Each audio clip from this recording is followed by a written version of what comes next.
Welcome back to this week's edition of Freedom and Prosperity Radio. And joining us now from the Virginia Institute for Public Policy, our policy director, Caleb Taylor. Welcome back, Caleb. How are you doing this weekend? Oh, I'm having a wonderful time. How are you? Well, so far so good. We haven't started to be regulated by California yet, but, any day now. We've got beaches and mountains, too, and fruits and nuts agriculturally. So, Caleb, take us into this HB 1965 that got passed in 2021, signed obviously by Governor Northam, that basically handcuffs us to California climate regulation, and how it is that, from what I understand, a 4-member board gets to write policy with the weight of law that's going to drag, 13 other states down with it. Well, yeah, it actually goes back maybe a couple of years before, where the federal government passed a bill that says that any state can do this. So this is kind of like a from Virginia to the federal government to California kind of regulatory pass-through. Oh my gosh! Talk about perverting the interstate commerce clause. Yeah, very much so. And so after that federal law had passed, Virginia obviously follows suit, along with actually 17, I believe now, other states. And the challenge here is that those 17 states represent 40% of the American population. Holy cow. Okay, so the issue is and there's there's efforts in Virginia excuse me, and there's efforts in Virginia to repeal this law. They failed last year. They died in the Senate, of course. Mm-hmm. But even if Virginia repeals it, Virginia's maybe 2% of the total U.S. population. So it doesn't really make a ding in the number of people that are going to have to deal with this. Mm-hmm. And really, this isn't aimed at individuals. This is aimed at manufacturers. Right. Right. So suddenly, gasoline car economies of scale have shrunk dramatically. Gasoline producers, again, their economies of scale have shrunk dramatically. And what we're going to see is this law is going to affect us one way or the other. We've talked in the past about CAFE standards in what they do to automotive industry. I've talked to automotive experts who have talked about the damage that CAFE standards have done. Is this just CAFE standards on steroids, and they figured, well, if we can force them to make cars get higher gas mileage on average, we can do the same thing with just electrifying them? It's a similar.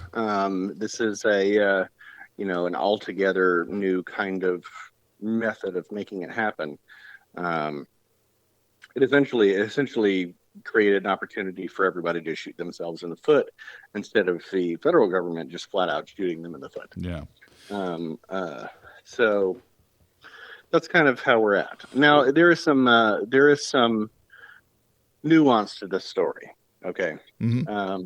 Virginia's law says that it is a may law, not a shall law. Okay. What I mean by that is that Virginia's law says that we may follow California's regulations pursuant to this federal code. It doesn't say that we will. Okay. So there is some space there. So this isn't something that we expect. Virginia, as of I think maybe one or two regulation changes back in California. Virginia was up to date with California, but California has recently changed again to eliminate all gas cars, as we know, with it by a certain date. And Virginia is not up to date regulatorily with that. Well, I was talking to Attorney General Miyares about this, and he said that right now, 2% of the cars sold in Virginia are electric. By 2036, that number has to be 30 or 35%, That's correct. They just don't know how that scales up. It's not well as of right now in terms of just the electrical grid. It's not possible. Oh yeah, I hadn't even thought about that. Yeah, it's completely impossible as of right now. I mean, we saw what happened in California. The week after he announced it, they had to have everyone shut down at 4:00. Yeah, they the really quite literally the only way that they will be able to do that in Virginia is dramatically increasing power production, which of course means very, very quickly built. Effectively, the only thing that could do that would be a large number of quickly built nuclear power plants. Yeah. And whereas I've always been a fan of nuclear power, they're not quickly built. Right, and you don't want them quickly built either. I think there's a place in the Ukraine that had a quickly built one that may have caused some problems. Yeah, so it's just not something that's that's feasible. So it's not like I'm terribly worried about that. As soon as we get to the manufacturers of the state will get to a point where it will start causing, maybe at 5 or 7% of the total number of vehicles, it will start causing rolling brownouts or something along those lines. And the Virginians are not Californians. They are, for all intents and purposes, Southerners. Yeah, this is true.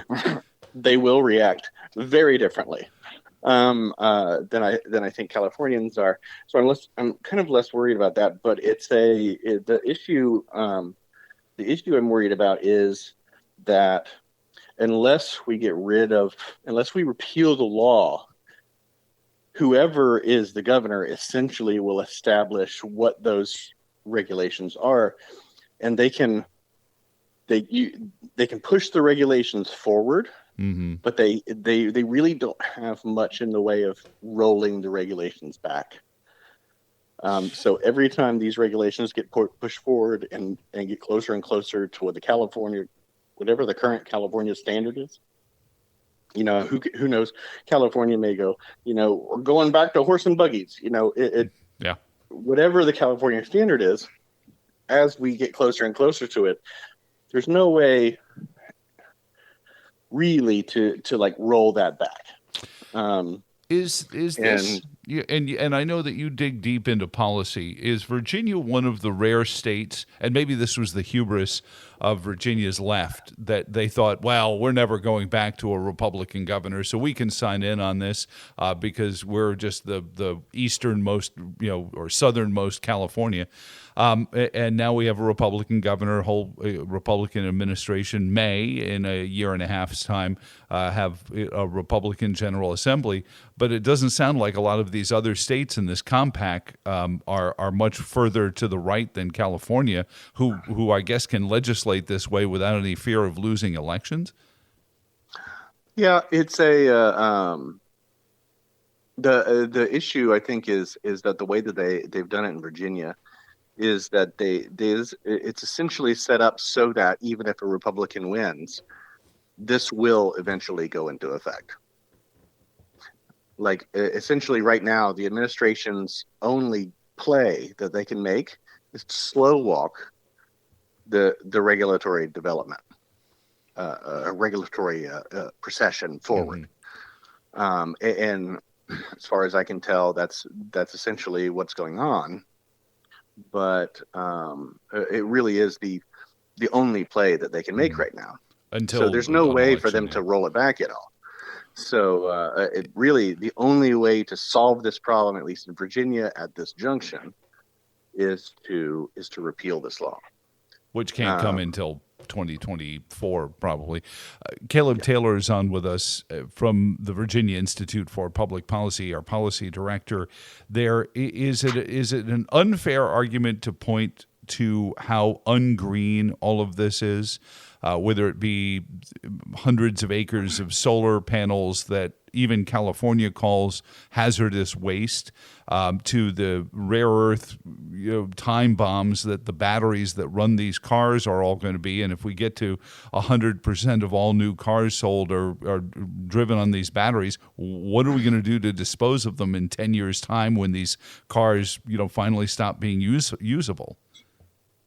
Yeah, I mean, at this point, the greenest power currently available for us is nuclear fusion, and that will remain the case until they've finally figured out nuclear fission, and which they seem to be getting closer and closer to every year. But on scale, it's not happening tomorrow. Yeah, it's not happening tomorrow. I imagine, I don't want to be Krugman about this and, guess way too far out, but, 10, 20, 25 years, something well out, it's, as of right now, the cleanest option we have is nuclear power, and it's being almost utterly ignored. And there's no way you could fill the entire country with solar panels and wind farms, and there's no way. Just doesn't come close. Germany it doesn't come anywhere close to the. That's one of the things that I think that a lot of kind of the more climate-minded energy policy folks aren't talking about is, they want to go to net zero carbon dioxide and other greenhouse gases. They want to go to net zero. They only focus on these kinds of on solar, wind, etc., with no conversation about nuclear. But what they don't tell you in the small print of their studies and stuff is that there will have to be a drastic decrease of energy usage in the United States, and if it's and it's not going to be industries that are decreasing it. They need the production, so that means it's going to be everybody else.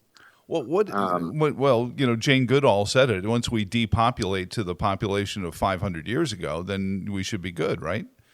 Oh yeah, sure. Yeah, I'm sorry. I should have warned everyone about the pending facetiousness, but I mean that's bless Dr. Goodall. People to the moon. Go ahead. Yeah. Bless her for not caring enough to try to spin that and just lay it out there. But really, that's at the bottom of this is the number one carbon dioxide emitting problem on the planet are all the life forms that breathe it out every time we breathe it in. Yeah, and it's and there's a conversation that's really kind of just starting to be had that I find kind of interesting is that over the last. And let me make it clear, like the question of whether or not the climate is changing, I think is an easy question to answer. The answer is yes, absolutely. I am heavily skeptical about it being anthropogenic in nature, meaning caused by humans. Yes. Heavily skeptical. One of the things that I have questions about, and I try to keep an open mind about everything. I try to read as much research as I am. I'm not an environmental scientist. I'm an economist. But one of the things I have a question is, over the last 30 years or so, the United States, has decreased carbon emissions by 41%. Wow. And it has affected pretty much nothing. That's a stunning number considering the size of our industry. Yeah, we've done an amazing job, and yes, there are major industrial countries who have increased their carbon emissions. So China, for instance, like the monstrous plastic island in the middle of the Pacific Ocean. If you go out there, it's all just Chinese trash. Really? Coming out of Yeah, it's all coming out about two or three different rivers that are used essentially as trash dumps in parts of China. And if you go out there, it's just bags and bottles with Chinese logos on them. So we Um, have to pay a tax to get a plastic grocery bag in Kroger because they're polluting. And I said this the other day. I said I can go swimming. I did just a couple of weeks ago go swimming in the James River. I wouldn't say do this in the Ganges. So yeah, these, why are we doing this to ourselves just because we can? yes. I Wow. mean, Americans are kind of well known for, self flogging when it's not necessarily our fault. We've been doing it. We've been doing it since World War II. Yeah. But I mean, this is it's just kind of a part of our culture. But regardless of that, um, the reality is that we have to be kind of really realistic about what effect that we can have.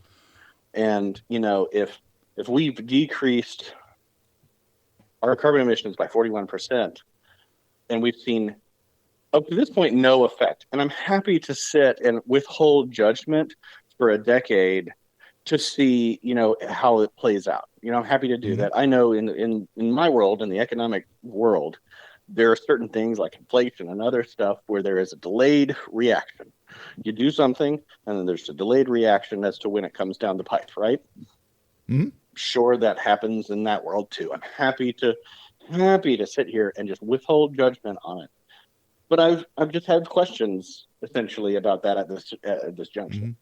Well, when you Um, see, and I'll give the fact that it's drier in places that it used to be rainier, and rainier in mhm, places that it used to be drier, but that's not the same thing. And I understand the agricultural industry concerned that these farms that are some of the few remaining are not getting enough rain, and then cities are getting too much rain. But a flexible economy addresses that and says, okay, well, I guess we better go farm where the rain is, and we just don't seem to be able to do that. yeah, we're not able to do that very quickly right now. Um, but I think we'll see that ability kind of because this is something that happens in the economy as well. We see fluctuations, regulatory fluctuations. There's a big push right now. So for instance, let's kind of go back in time, right?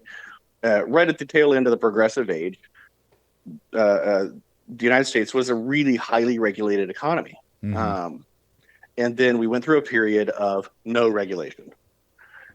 And then we hit LBJ and we go through a period of high regulation. And then we hit Reagan and we go through a period of low regulation.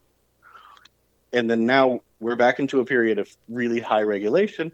And I really truly think that we're going to be coming up to a point where regulation goes down. There are a lot of efforts across the United States to create new regulatory regimes that are fundamentally different than how they have been in the past. Mm. And people are starting to recognize that, Mercatus and a couple of other organizations, the Virginia Institute included, has come out with information on the cost of the regulatory burden every year. Yeah, the hidden And so, tax. Yeah, yeah, and we've talked about that. I believe it's sure. about $4.7 trillion per year, Wow, right? that's a lot of And jobs. this it is. And then I always do this thing when I have this conversation about the cost of regulation. I always do this thing where I tell people, okay, I want you to understand how much exactly that is. 1 million seconds is 12 days. 1 trillion seconds is 31,000 years. Wow. That is the difference. Yes. And right, so there's $4 trillion every year is lost to inappropriate regulatory burden, or just regulatory burden in general. Hmm. I'm not saying no regulatory burden is acceptable or anything along that lines, but like that's too much. And we've talked about this in the past too. Is there is the unknown of where these bigger companies can fold regulations in. Sure, it costs them some, but not as much as it costs a startup. And how much is lost in startups that never get off the ground because of the regulatory burden of challenging a legacy industry and saying, hey, I've got an idea for, I don't know, an electric car, Caleb, or a fission power plant. That's right.